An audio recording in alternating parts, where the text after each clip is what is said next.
तुम्हारे दर्शन की बेला ये मौसम रास रचाने।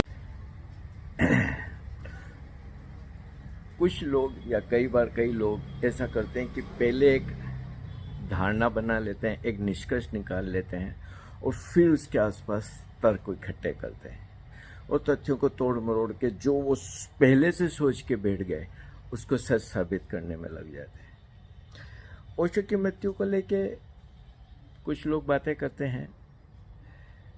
अब सबसे पहली और निर्णायक बात तो है कि जब ओशो स्वयं ने सार्वजनिक स्थल पर एक से अधिक बार ये कहा कि उनकी मृत्यु का कारण अमेरिकी जेलों में दी गई जहर है, तो अब हम कौन होते हैं जो उस पर प्रश्न उठाए? ये तो ओशो स्वयं बोल गए हैं, रिकॉर्डेड है सभी। फिर भी अब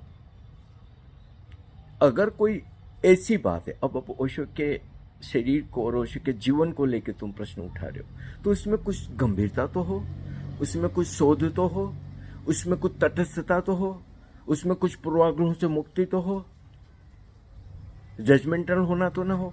ये सारी चीजें अब कुछ लोगों को अच्छा मान रहे हो, कुछ लोगों को गलत मान रहे हो, कुछ लोगों को एक अपराधी मान रहे हो, कुछ लोगों को ये सब मान के उन लोगों के कृत्यों के अपने अर्थ दे रहे हो और फिर कह रहे हो कि जी ऐसा हो गया।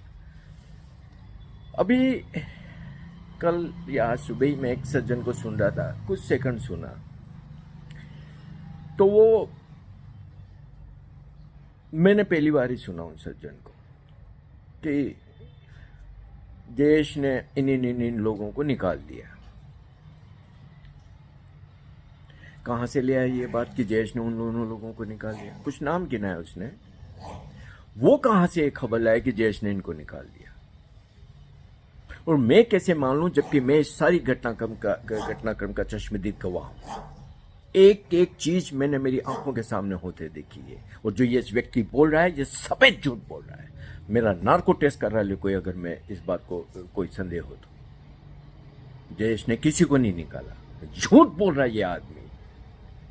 जयेश को कटघरे में खड़ा करने के लिए या कुछ लोगों को कटघरे में खड़ा करने के लिए ये तथ्यों को तोड़ रहा मरोड़ रहा है।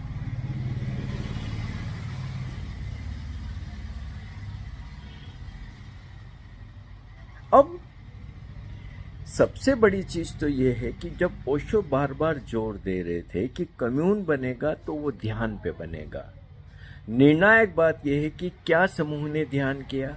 क्या समूह चेतना के उस स्तर पे आ गया जहां वो समूह में जीने लायक बचा? क्या उनके अपने अहंकार, अपनी वासनाएं, अपनी महत्वाकांक्षाएं, उनकी शक्ति की कामना, उनकी पूजवाना और पता नहीं क्या क्या पद की कामना और क्या उनसे मुक्त हो गए थे? नहीं हुए। और नहीं हुए तो कम्यून को असफल होना था।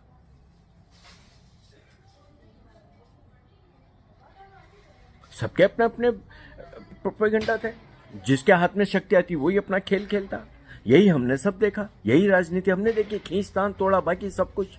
ऐसे कोई कम्यून चलता है क्या? ऐसे कोई समूह चलता है? चाहे वो ओशो के नाम से हो, नहीं चलता है। और उसका असफल होना या उसका बंद होना तो बिल्कुल स्वतः सिद्ध था। उसको बंद करना ही था ओशो को, क्योंकि हम तैयार नहीं थे। हम रहे वहां पे सालों तक, हमने वहां पे सब तरीके की चीजें देखी है। ऐसी जगहों से कैसे कोई किसी का दुश्मनी, कोई किसी का दोष नहीं, कोई किसी के, तो सब मन के खेल है जो चल रहे, पूरी दुनिया में चल रहे, वहां भी चल रहे।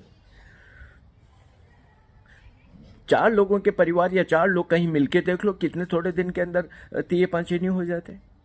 मनुष्य अभी नहीं बना इस कालाय कि वो कुछ लोगों के साथ जी सके। ये जो बड़े जबलाधारी, झंडाधारी, ये जो दौड़ते भागते फिरते हैं, ये कितने थोड़े दिनों में 3 के 33 हो गए और 33 के 300 हो गए। ये नहीं झगड़े आपस में। और इन्हीं लोगों को तो ये लोग सोचे थे कि हम अंदर है तो अंदर रहते थे। ये लोग अंदर भी यही सब खेल खेल रहे थे। जो कुछ इनमें से अंदर थे उनको भी हमने देखा है। और ये किसी का मूल्यांकन नहीं है, ये मनुष्य ऐसा ही है।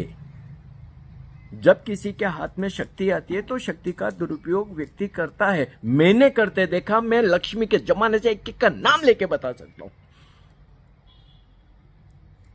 सबने राजनीतियां खेली, सबने भाई भतीजावाद किया, सबने अपनी वासनाओं की पूर्ति की। अब तुम जयेश को कटघरे में खड़ा करो यार, जैसे कि बाकी सब तो बड़े देवता हैं, वही एक आदमी आ गया जो बीच में गलत है, और फिर झूठ बोल के, सफेद झूठ बोल के। अगर मैं तुलना ही करूं, मैंने लक्ष्मी को भी देखा, मैंने शीला को भी देखा, मैंने सभी खाचन जी को देखा है और सबके साथ मैंने काम किया है। तुलनात्मक रूप से कहूं तो मैं जयेश सबसे अच्छा व्यक्ति निकला, जो ज्यादा विनम्र था, ज्यादा समझदार था और ज्यादा वो कई चीजों को एक साथ अपने अकेला व्यक्ति के करने में सक्षम था। कोई नहीं था इतना, सबके छोटे छोटे छोटे हिस्से थे जो कर सकते थे। और सबसे कम अगर राजनीति और सबसे कम अगर पद की लालसा और सबसे कम अगर किसी ने महत्वाकांक्षा और बातें की तो वो जयेश था। ले दे के आ जाते हो तुम, उठा के बार बार यार। और फिर तुम्हारे पास में अगर सच नहीं है तो ऐसे कैसे तुम किसी को भी कटघरे में खड़ा कर देते हो? चूंकि वो विदेशी है, चूंकि वो तुम्हारा कुछ नहीं कर सकता, तुम कुछ भी बोल दोगे उसके लिए?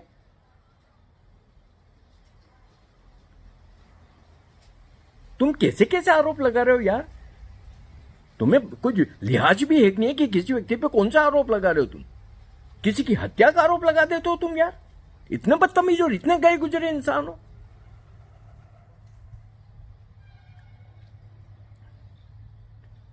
पता नहीं कहां कहां से बातें ले आते हैं। और इस आदमी को हमने तो कभी नहीं देखा रिजॉर्ट के अंदर। ये इधर उधर से बातें कर करके सुना के पता नहीं कहां क्या कि निष्कर्ष निकाल के तू रहा क्या वहां पे? देखा तेने साथ काम करके, साथ जी के, महीनों सालों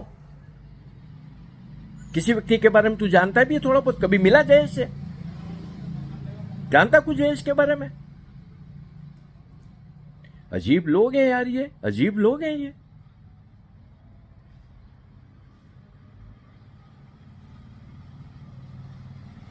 मेरा अपना मानना यह है, जो ओशो ने एक बार हिंदी प्रवचन में ये बात बोल दी थी जब कम्यून की बात चल रही थी कि कम्यून बनेगा तो तुम लोगों से बनेगा, तुम लोगों की तैयारी होगी तो कम्यून भी बन जाएगा। तैयारी का ओशो का एकमात्र इशारा था कि ध्यान, जितने हम ध्यान में जाएंगे, जितने हम काम क्रोध लोभ मोह से मुक्त हो जाएंगे, जितने हम इस काबिल हो जाएंगे कि 10 लोग 100 लोग 1000 लोग या 5000 लोग या 50,000 लोग एक साथ जी सके बिना किसी महत्वाकांक्षा, बिना किसी राजनीति और खींचतान और भाई भतीजावाद के, तो ही कम्यून सफल हो सकता। वरना सफल कैसे होगा? हमारी तो लड़ाइयां होगी, हमारे तो संघर्ष होंगे, हमारे तो खींचतान होगी, हमारी तो कूटनीतियां होंगी, और ये सब मैंने होते देखा वहां पे, सब देखा मैंने। मैं ये नहीं कह रहा हूं कि कोई गलत है और कोई बुरा है और कोई अच्छा है, ऐसा ही मनुष्य का चित्त, मैं भी ऐसा ही और सब ऐसे ही है।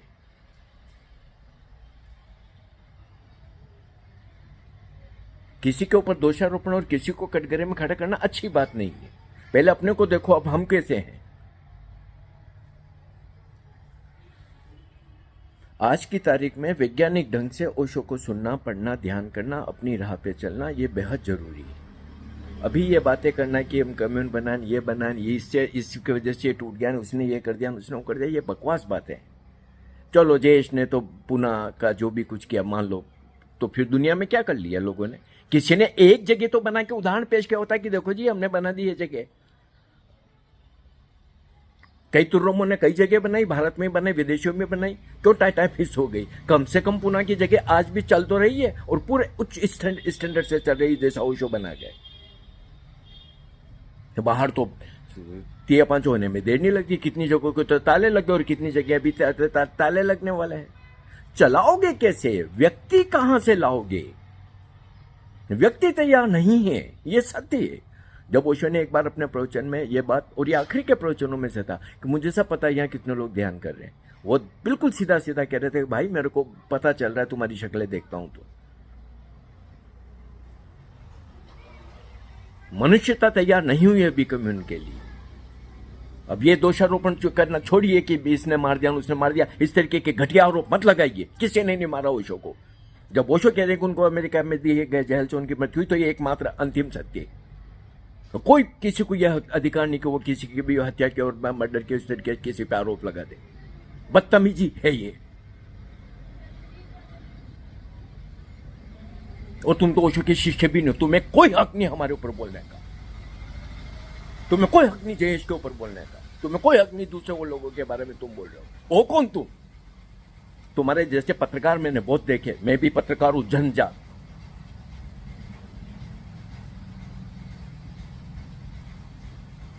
फिर हिम्मत तो आता ना ओशो के पास, रहता ना ओशो का साथ, करता ना ओशो का काम। फट्टू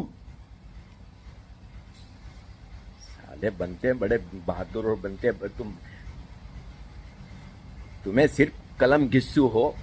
एक ओशो चूंकि विश्व प्रसिद्ध व्यक्ति है तो उस बहाने तुम अपने आप को प्रसिद्ध करना चाहते हो कि देखो जी हम कैसी खोज के ले आए। एक आध बार चैनल पे भी आ चुके हैं, क्योंकि इस तरीके की बातें बिकती है। लगा दो इस तरीके का आरोप, और ऐसे आरोप तो कई लोगों पे लगते रहे।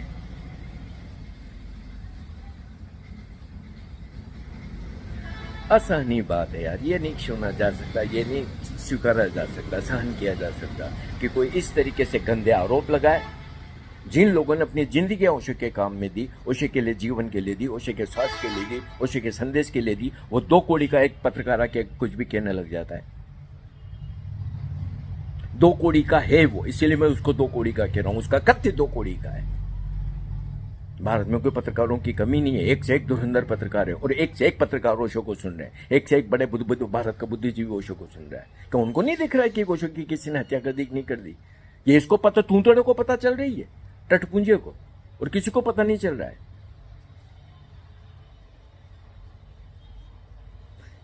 जब ओशो ने कहा कि उनकी मृत्यु अमेरिका में दिए गए जहर से हुई है, और विश्व के जाने माने विशेषज्ञों ने बोला कि यस उनको थैलियम जहर दिया गया था, डेट तक बताई जा रही है। अब क्यों कर रहे हो यार इस तरीके से? क्यों ओशो के समर्पित शिष्यों को इस तरीके से बदनाम कर रहे हो? ये तो बहुत ही अच्छा आरोप है यार। ये तो नहीं स्वीकारा जा सकता कि किसी शिष्य ने अपने सदगुरु को मार डाला। मत करो ये पाप यार, मत करो, मत करो।